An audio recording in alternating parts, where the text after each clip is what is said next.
सुमारे 1200 गुंतवणूकदारांकडून तब्बल 1.25 कोटी रुपयांची गुंतवणूक घेऊन सागर कारवडेकर नावाचा इसम फरार झाल्याची माहिती समोर आली आहे।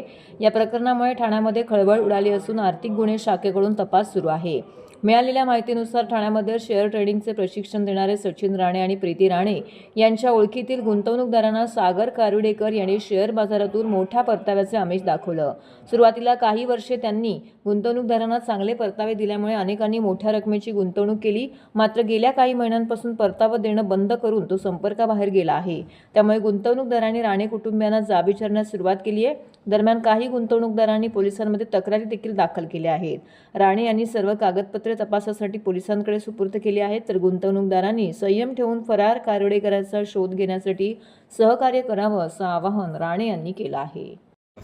आणि नेमकी पुढची आता तुमची मागणी काय? ओके, सध्या ज्या बातम्या येत आहेत त्या सगळ्या एकतर्फी आहेत आणि सागर सुबोध कारवडेकर याच्या बाजूने सगळ्या बातम्या येत आहेत आणि प्रीती राणे सचिन राणे मला आणि माझ्या नवऱ्याला टार्गेट केलं जात आहे हे मी पूर्णपणे सांगू इच्छिते। कारण तुम्ही आमचं बॅकग्राऊंड बघा, आमचं प्रोफेशन बघा, गेली 25-30 वर्ष मागे जाऊन आमचा क्रिमिनल रेकॉर्ड चेक करा, 0 क्रिमिनल रेकॉर्ड आहे। आणि सागरचं पण या सगळ्या बॅकग्राऊंड चेक करा, आमचं प्रोफेशननुसार आम्ही जे काही आहे कमवलेलं आहे ते सुद्धा बघा। आणि गेल्या 3 वर्षात सागरने जे काही केलेलं आहे ते सागरने सिद्ध करावं असं मला वाटतं की त्याने जो काही 15 कोटीचा बंगला बांधला आहे त्याचं उत्पन्न कुठून आलं आणि लोन न घेता बांधलेला बंगला आहे। त्याने ज्या काही 8-10 गाड्या घेतलेल्या आहेत 3-3, 4-4 कोटीच्या, त्याचे EMI जे काही भरतोय तो ते EMIचे पैसे कुठून आले हे त्याने सिद्ध करून दाखवावं। 7-8 बॉडीगार्ड घेऊन फिरतोय, आज त्याच्या बंगल्याच्या बाहेर सुद्धा बॉडीगार्ड आहेत हा फरार असताना देखील। तर या बॉडीगार्डचा पगार कुठून जातोय, आज जे काही झालेलं आहे, आज लोकांचे पैसे सगळे त्याच्या अकाउंटला अडकलेले आहेत आणि लोकांना आज हा दिशाभूल करून काही इन्व्हेस्टर काही गुंतवणूकदारांच्या मदतीने हा लोकांची दिशाभूल करतोय की सगळ्यांचे पैसे म्हणे मी राणेंना दिले, तर त्याने ते पुरावे सादर करावेत असं मला वाटतंय।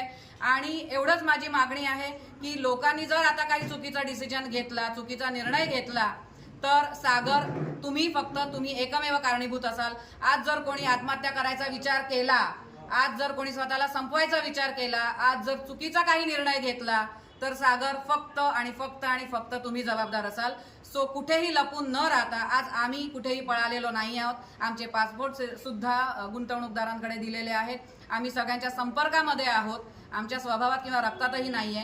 जर तुम्ही सच्चे असाल, जर तुमची सत्याची बाजू असेल, तर असं 6-6 महिने लपून राहून पळून राहून बिळात लपून राहण्यापेक्षा समोर या आणि तुम्ही जे काही सांगायचंय तुम्हाला ते सिद्ध करून दाखवा, एवढंच माझं म्हणणं आहे। इन्व्हेस्टमेंटचे हे पैसे किती इन्व्हेस्टर असतील, किती अमाउंट असेल? 1000च्या वर इन्व्हेस्टर आहेत आणि 150 CR च्या वर हा आकडा आहे।